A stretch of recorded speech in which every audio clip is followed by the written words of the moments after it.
My parents were addicted to drugs. Heavily addicted to meth, cocaine, heroin. You name it. They were on it. Nathan Sheridan was about 4 years old when his grandparents took permanent custody of him and his sister. My mother had ended up selling everything in our trailer that we were living in, and my father coming home, realizing that she had sold everything. They got into a huge fight, ABO. It, because she had sold everything for drugs. That was the purpose of her doing that. And then she ended up calling my grandparents again and saying, come get the kids, or I'm going to drop them off at the police station. Today, Nathan is a Christian singer. In fact, that was him you just heard singing. He's also our guest on this episode of GPS God People Stories. I'm Phil Fleischman. My co-host Jim Kirkland is out this week. Nathan's story is a good example of God working in someone's life through difficult circumstances. And a little later in this episode, Billy Graham is going to talk about that. God's bus, in S now, is to mold you into the image of Christ so that you will love like he loves, have peace like he has, joy like he has, gentleness like he has. You can learn more about God's work in your life.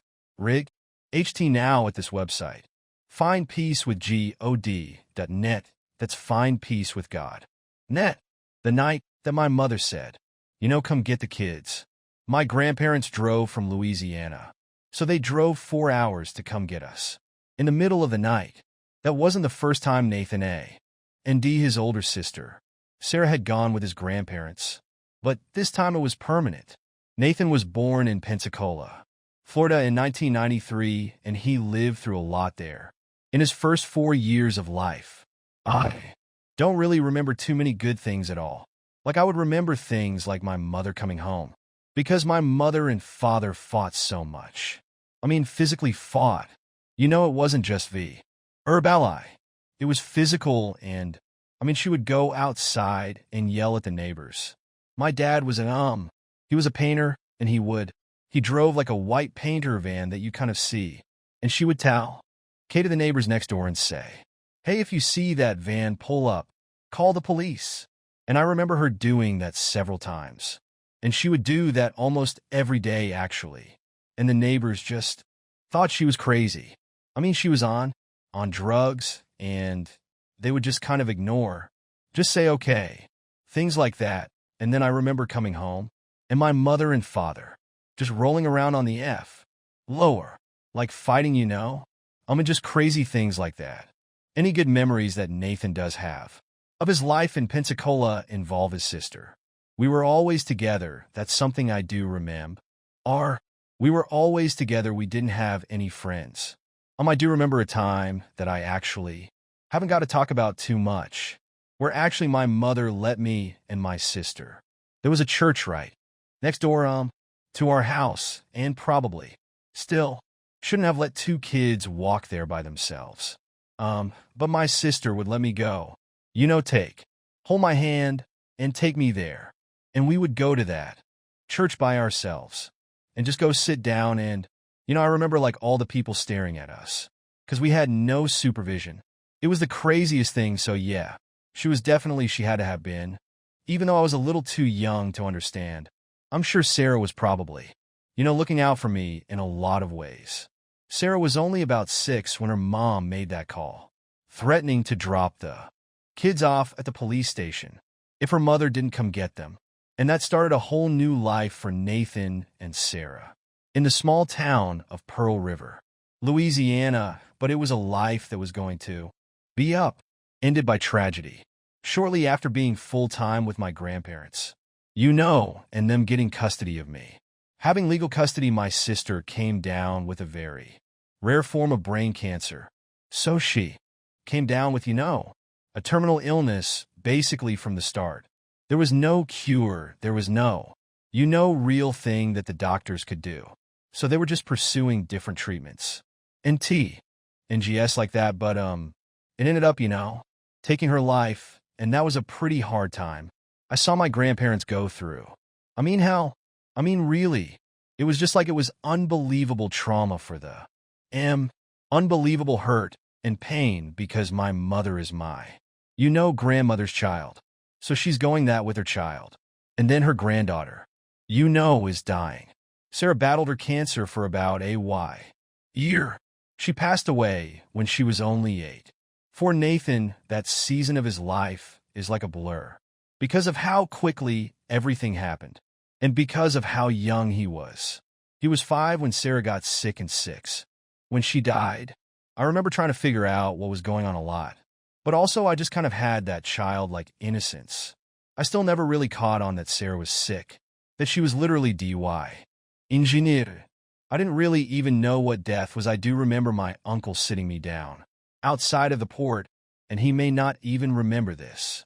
But it was outside on the porch swing, and, put his arm around me and, he's like, well, Sarah's really, sick, Nathan, the doctors. Aren't sure she's going to get better? And I said, well, I did say this, I vividly remember saying, I'm ready for Sarah to get better. And that's what I said, and I remember him saying, buddy, Sarah's not going to get better. And we just have. We have is time with her. We just need to do what we can to make her comfortable. And just love on her. And that was like hit me really hard in that moment. Even it helped me understand what was going on, but I still didn't realize how soon it would be. So I've always been thankful that he helped me realize that in that moment. And like I said soon after that she passed away, Nathan's grandparents were strong Christians, and their faith carried them through the dark times of their grief. Nathan remembers his own faith in Jesus really beginning to develop. When he started going to youth group, he was about 12 at the time. We were going to different camps, winter retreats, and things like that. And I remember going to a student life camp, and I think a big part of it was just getting out and, not just the recreational part of camp, but also we would go out and do mission work in some of the camps, and that was a huge thing for me. I really loved doing that. All of those activities were helping Nathan understand what it meant to live a Christ-like life. But he still hadn't surrendered his heart to Jesus. That happened when he went with his youth group to see the play Heaven's Gates, Hell's Flames. For a 14-year-old kid, it's an eye-opening play.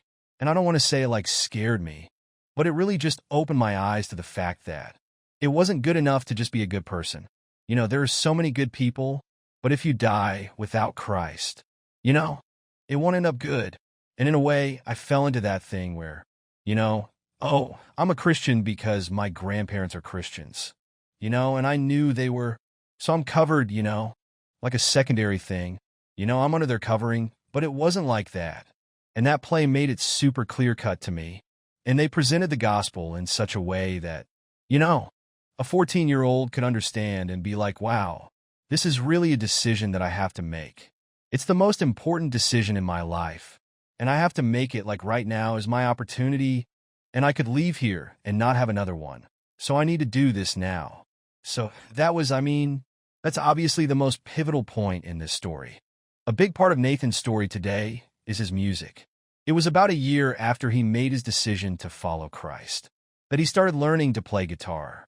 Then he joined the church's youth band. We would practice and learn some different songs. And I was still learning, and I didn't know I could sing at all. So I actually wasn't comfortable singing.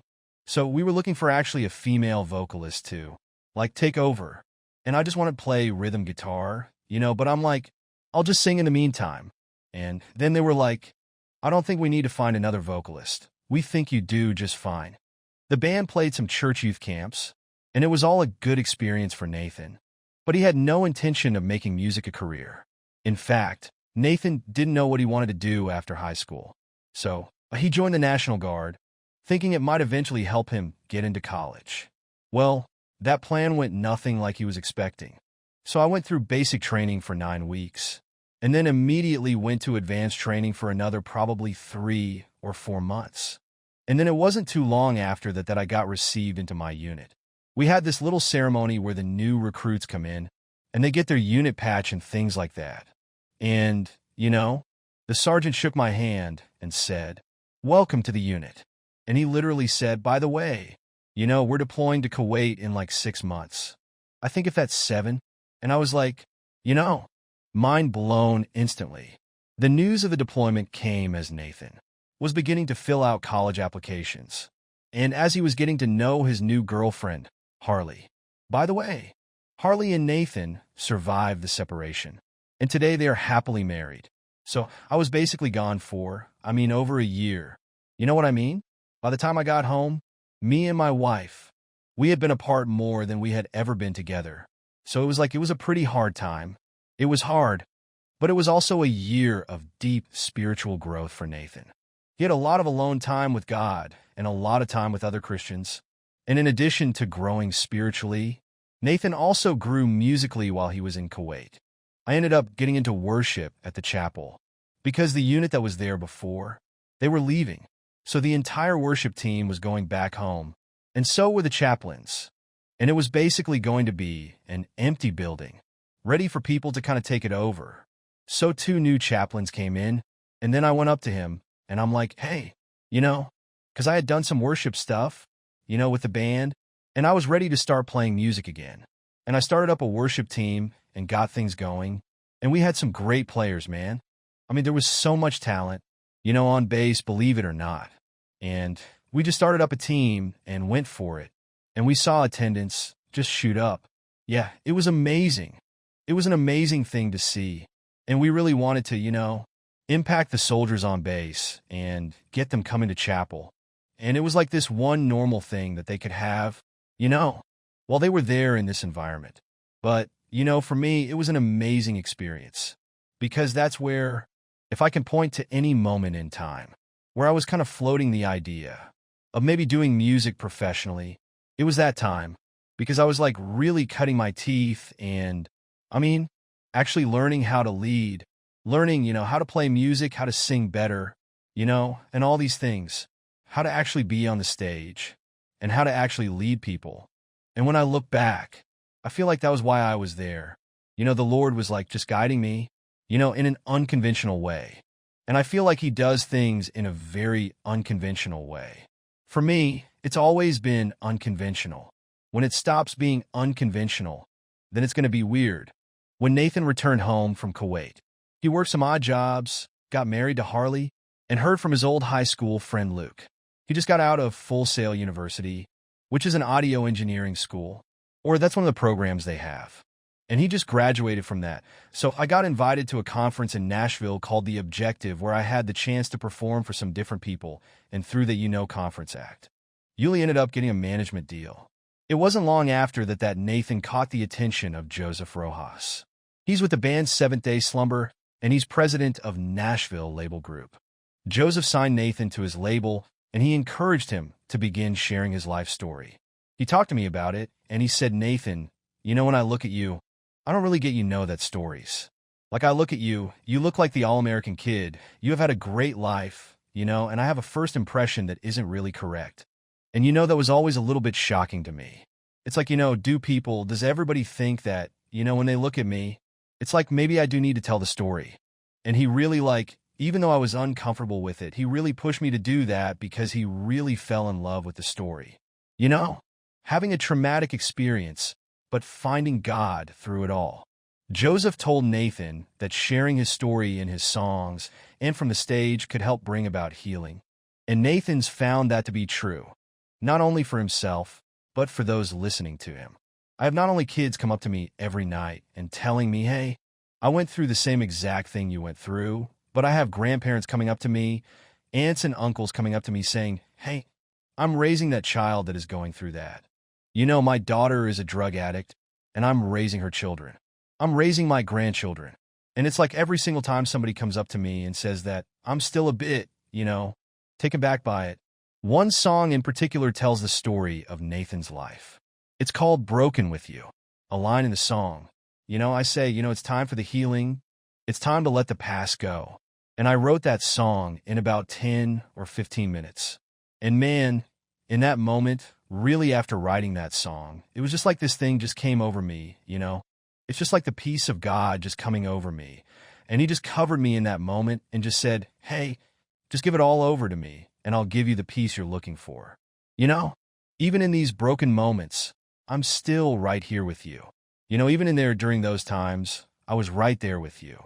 And he's like, I've never left, and I've always been patiently waiting for you. And I wrote those lines in the song. He's patiently waiting, he's never left. But he is. And I fully believe that he's never left my side. Everything I have right now is because of him, and everything I'm ever going to have is because of him. So I fully do trust God now. And I have faith, that everything, through all those broken things, it's all led up to this moment. It's all worked together for the good, and that's God's word right there. He makes all things work together for the good of those who love him. So, what about you? Are you ready to trust your entire life to Jesus Christ the way Nathan has? You can learn more about that at this website, findpeacewithgod.net. That's findpeacewithgod.net. In just a minute, you're going to hear Nathan talk about trusting God with the future and appreciating the present. You're listening to GPS, God, People, Stories, a production of the Billy Graham Evangelistic Association. Now, what I would like to say to young people tonight is, all you need is God. Billy Graham. It boggles the mind what God has, and yet he knows you, and he loves you, and he's interested in you. And he'll go with you from this stadium to lead a whole new life that you never knew existed before. But you got to be willing to pay the price, and here's the price. It's got to be all-out commitment now. God's business now is to mold you into the image of Christ so that you will love like he loves, have peace like he has, joy like he has, gentleness like he has. Are you one of God's children tonight? Have you received him into your heart and life? You can listen to the rest of that message by visiting the Billy Graham audio archives.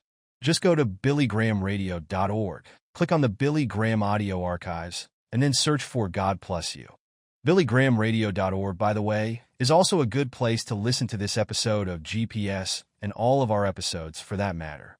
You can share episodes from there and leave comments. The address again is billygramradio.org.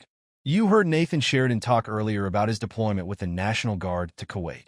One of the spiritual lessons he learned during those 9 months was to trust God with the future and appreciate the present. I didn't know how this was all going to unfold, but I knew that this is what he had for me right now. And it's super hard to live in the now. It's so hard to live in the right here, right now. This is all you have, right here. And it's like, I had to learn how to appreciate what I had right then, what God gave me right then. And that is a struggle, I think, with a lot of people, because I had to learn how to just trust God and how to, know that he had a plan for me. I was there for a reason, and not to worry about the future, just worry about here and now. Worry about the soldiers, worry about leading worship, and just, doing what he had for me. We want to thank Nathan Sheridan for sharing with us his story and how God has been working in his life. We also want to thank him for allowing us to use some of his music in this episode. And of course, we want to thank you for listening. I'm Phil Fleischman. This is GPS, God, People, Stories. It's an outreach of the Billy Graham Evangelistic Association.